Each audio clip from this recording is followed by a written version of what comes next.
दोस्तों आज के इस वीडियो में हम डिस्कस करने वाले हैं मेक इन इंडिया का। और मेक इन इंडिया जब डिफेंस के अंदर बात आती है तो उसका क्या इम्पैक्ट है और ये एक्चुअली है क्या।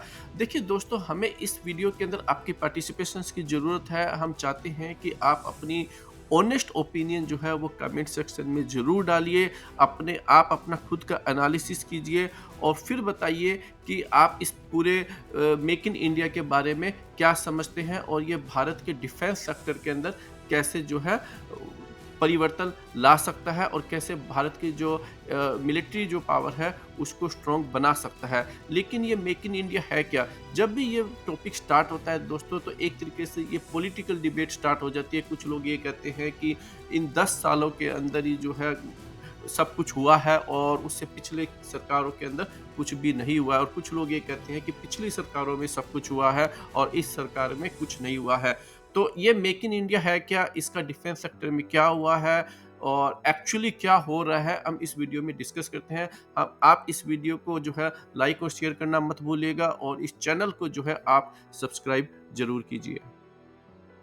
सबसे पहले तो दोस्तों ये समझ लेते हैं कि मेक इन इंडिया है क्या। देखिए, आसान भाषा के अंदर कोई भी प्रोडक्ट जो या तो भारत के अंदर भारत की कंपनियों के द्वारा बनवाया जा रहा है या फिर भारत के अंदर फॉरेन कंपनीज उस प्रोडक्ट को बना रही हो या फिर सर्विसेज को भी हम इसके अंदर इंक्लूड कर लेते हैं, उसको हम मेक इन इंडिया कहते हैं। अब आइए डिस्कस करते हैं डिफेंस सेक्टर के वो वेपन सिस्टम्स जिसको कि भारत की मिलिट्रीज को दिए गए हैं और जानने की कोशिश करते हैं कि वो कहाँ पर मैन्युफैक्चर हुए थे, वो इंडिया में हुए थे या फॉरेन कंट्रीज के अंदर हुए थे। और तो इससे हमें एक आइडिया लगेगा कि क्या ये मेक इन इंडिया कोई नई कॉन्सेप्ट है या एक पुरानी कॉन्सेप्ट है।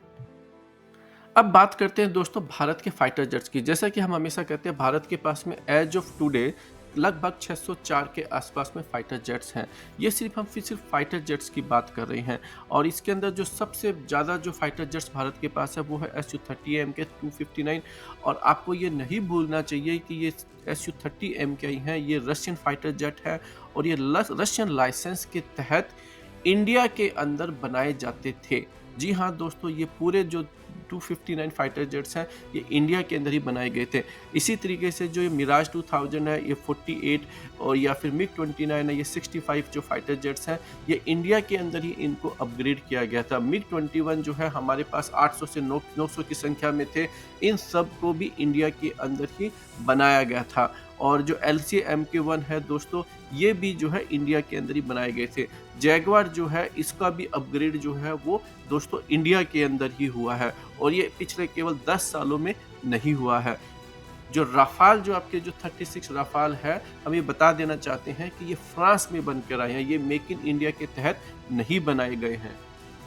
तो अगर अब आप देखते हैं तो भारत के जितने भी जो फाइटर जेट्स हैं वो टेक्निकली मेक इन इंडिया ही है, वो आज से नहीं है दोस्तों, वो पिछले 75 सालों से है। दोस्तों भारत के पास में जितने भी जो मिलिट्री के टैंक्स हैं, चाहे वो T-72 हो या जो लेटेस्ट T-90 टैंक्स हैं दोस्तों, वो आज से नहीं बल्कि पिछले 75 सालों से इंडिया के अंदर ही मैन्युफैक्चर किए जाते हैं। अगेन ये सारे इंडिया के अंदर ही असेंबल किए जाते हैं रशियन लाइसेंस के तहत। और इसके अलावा भारत के जो खुद के जो अर्जुन टैंक्स हैं ओब्वियसली वो इंडिया में ही बनाए जाते हैं। और अब बात करते हैं दोस्तों, आप सभी जानते हैं कि भारत की आर्मी दुनिया की सबसे बड़ी आर्मी है और ये जिस राइफल्स का यूज करती है उसका नाम है इंसेस। जी हाँ दोस्तों, इस राइफल को अब रिप्लेस कर रहे हैं हम AK-203 के द्वारा। लेकिन जो इंसेस राइफल है दोस्तों, ये मेड इन इंडिया राइफल है, ये भारत की ही बनाई गई है, भारत में ही मैन्युफैक्चर की जाती थी। और अब जो है इनको AK-203 के द्वारा रिप्लेस किया जा रहा है, ये भी अब भारत में ही बन रही है। और AK-203 है दोस्तों, ये भी एक रशियन राइफल है और इसका भी जो एग्रीमेंट हुआ था वो टेक्निकली 2014 से पहले ही हुआ था। तो एक तरीके से ये भी जो चीज़ है दोस्तों, अब मेक इन इंडिया के तहत आज से नहीं है बल्कि बहुत सालों से है। और अब बात करते हैं दोस्तों कैनन्स की। आप जानते हैं बोफोर्स कैनन, जिसको कि हम अब धनुष के नाम से भी जानते हैं। और एक नई जो है ATAGS जो कैनन है, ये भी दोस्तों इनका भी रिसर्च एंड डेवलपमेंट भारत के अंदर ही जो है काफ़ी सालों पहले स्टार्ट किया गया था और अब जो है ये अपने टेस्ट को भी काफ़ी हद तक पास कर चुकी है और बहुत ही जल्द जो है ये प्रोड्यूस भी होना स्टार्ट हो जाएगी। और अब बात करते हैं दोस्तों तेजस फाइटर जेट की। जिस प्रोडक्ट के ऊपर दोस्तों आज हम गर्व करते हैं, ये भी दोस्तों 1980s के अंदर ही भारत ने जो है बनाना स्टार्ट किया था और अब जाकर जो है टेक्निकली एक तरीके से फिनिश प्रोडक्ट बना है। और हमें ये नहीं भूलना चाहिए कि ये सारे जो है बहुत काफ़ी सालों का जो है भारत के लोगों का, भारत के साइंटिस्ट का, भारत की चाहे वो पॉलिटिकल जितनी भी पॉलिटिकल पार्टीज है, सबका इसमें सहयोग रहा है, तब जाकर ये प्रोडक्ट जो है बना है।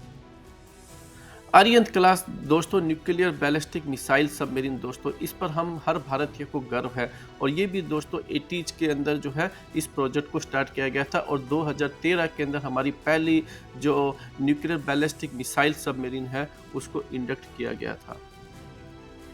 हमारा विक्रांत क्लास का एयरक्राफ्ट कैरियर भी दोस्तों इंडिया के अंदर ही बना है और अब जो है ये कमीशन भी हो चुका है और ये भी दोस्तों जो है वो टेक्निकली 2012 के अंदर अपने जो है सी ट्रायल स्टार्ट कर चुका था। आज भारत के पास में दोस्तों अलग-अलग टाइप की मिसाइलें हैं, चाहे वो आकाश मिसाइल हो, चाहे वो अग्नि टाइप की सीरीज की मिसाइलें हो जो 5000 किलोमीटर से ज़्यादा तक जो है वो अटैक कर सकती है। उसी तरीके से सबमरीन से जो अटैक करने वाली के-15 हो या के-4 हो, ये सब मिसाइलें दोस्तों जो 80 का जो दशक था तभी जो है इनका डेवलपमेंट स्टार्ट हुआ था और चाहे आपको अच्छा लगे, नहीं लगे, ये जो है 2014 से पहले काफ़ी बड़ी संख्या के अंदर भारत के अंदर दोस्तों इंडक्ट हो चुकी थी। और अब बात करते हैं दोस्तों हमारी ब्रह्मोस मिसाइल का, जिसको कि हमने हाल ही के अंदर फिलीपींस तक को भी एक्सपोर्ट किया है। दोस्तों ये प्रोजेक्ट भी जो है 2014 से पहले हम भारत के जो नेवी के जो शिप्स है उसके अंदर हम इंडक्ट कर चुके थे, हमारी आर्मी के अंदर इंडक्ट कर चुके थे, इवन हमारी जो एयरफोर्स है उसके अंदर हम जो है पहला टेस्ट जो है उसका वो भी जो है सुपरसोनिक मिसाइल का टेस्ट कर चुके थे। हम पहली ऐसी कंट्री थी जो फाइटर जेट्स के थ्रू जो दोस्तों सुपरसोनिक क्रूज मिसाइल को लॉन्च कर सकती थी। तो ये सब भी दोस्तों 2014 से ही पहले हो चुका था। आज हम चाहे तेजस MK2 की बात करें, चाहे हम AMC जैसे 5th जनरेशन फाइटर जेट्स की बात करें दोस्तों, ये जो प्रोजेक्ट है दोस्तों 2009-10 के अंदर ही जो है अप्रूव हो गए थे और इनकी जो है इनके ऊपर काम करना दोस्तों स्टार्ट हो गया था। अ, अब हम आपको दोस्तों कुछ फैक्ट्स बताते हैं। देखिए 2005 के अंदर फ्रेंच स्कॉर्पियन सबमरीन का ऑर्डर दिया गया था। उसके बाद में लेकर आज तक जो किसी भी नई सबमरीन का कोई भी कॉन्ट्रैक्ट साइन नहीं हुआ है। हाँ, डिस्कशंस हमेशा से चलती आई है लेकिन कोई भी कॉन्ट्रैक्ट अभी तक जो है पिछले अब हम ये कह सकते हैं कि 19 साल हो चुके हैं, कोई भी कॉन्ट्रैक्ट साइन नहीं हुआ है 2005 के बाद में। यही हाल जो दोस्तों एयरक्राफ्ट कैरियर का है। विक्रांत क्लास कैरियर के साइन करने के बाद में अब कम से कम जो है 15 साल से ज़्यादा हो चुके हैं, किसी भी नए कैरियर का कॉन्ट्रैक्ट साइन नहीं हुआ है। हमने जो रफ़ाल परचेज़ किए थे 2015-16 के अंदर उसके बाद में 36 रफ़ाल के बाद में किसी भी एडिशनल रफ़ाल का ऑर्डर नहीं दिया था। और अगर हम बात करते हैं दोस्तों जो हमारे तेजस LCA MK1A 83 के ऑर्डर दिए हैं, ये एक अच्छा डिसीजन है, लेकिन ये दोस्तों ये जो एयरक्राफ्ट है ये भी पहले से भारत में बन बन रहा था। इसका भी भारत के अंदर रिसर्च डेवलपमेंट और प्रोडक्शन जो है बनता हुआ आया है। अ, तो आप अगर इस चीज़ को देखते हैं दोस्तों तो भारत के अंदर डिफेंस के मामले के अंदर भारत के जनरली जितने भी जो मेनली वेपन सिस्टम्स हैं वो सारे इंडिया में ही बनाए गए हैं। इसके अलावा भारत ने बहुत ही capable missile defence system purchase किया है S-400, वो रशिया से परचेज किया है और ये रशिया में ही मैन्युफैक्चर होकर आए हैं।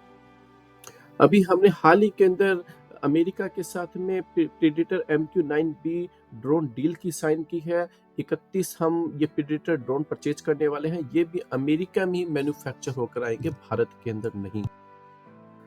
इसके अलावा भारत के जितने भी जो मिलिट्री सैटेलाइट्स हैं या फिर जो कमर्शियल सैटेलाइट्स हैं, ये सारे भारत के अंदर ही मैन्युफैक्चर किए जाते हैं। भारत 2008 के अंदर ही पहली बार चांद पर पहुंच गया था और 2013 के अंदर दोस्तों हम मार्स पर पहुंच चुके थे। और किसको इस चीज़ पर गर्व नहीं होता है कि भारत जो है वो दुनिया का सबसे बड़ा जो है IT हब है। गारमेंट्स जो एक्सपोर्ट है वो हम आज से नहीं दोस्तों पिछले 75 सालों से करते आए हैं। और इसके अलावा दोस्तों भारत जो है वो फार्मास्यूटिकल इंडस्ट्रीज के अंदर भी नंबर 1 के ऊपर है। आज के इस वीडियो में दोस्तों इतना ही। आप हमारे चैनल को सब्सक्राइब कीजिए और अपनी ओपिनियन जो है वो कमेंट सेक्शन में बताना मत भूलिएगा।